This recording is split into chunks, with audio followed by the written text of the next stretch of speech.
Jesus says, "This is your time to bear testimony."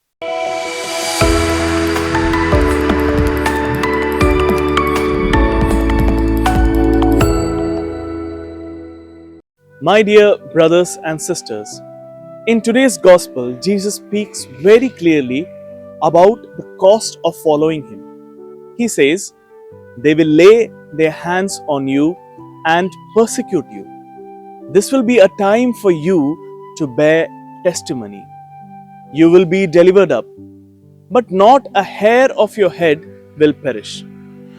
By your endurance, you will gain your lives. Jesus is preparing us for the reality that living our faith will not always be comfortable. There will be moments when people question why you go to church or why you pray. Some may make fun of you for believing in Jesus.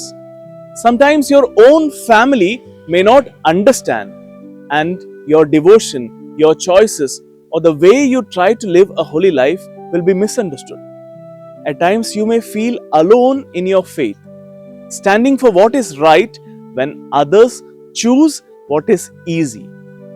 But Jesus says, "This is your time to bear testimony," meaning, when your faith is tested, that is your chance to show who you truly belong to.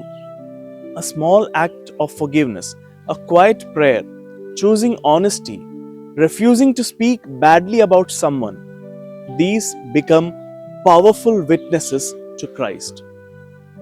Then Jesus gives a beautiful promise: not a hair of your head will perish. He is telling us, even if faith brings difficulties, God will protect what truly matters: your soul, your relationship with Him, your eternal life. People may reject you, but God will never leave you.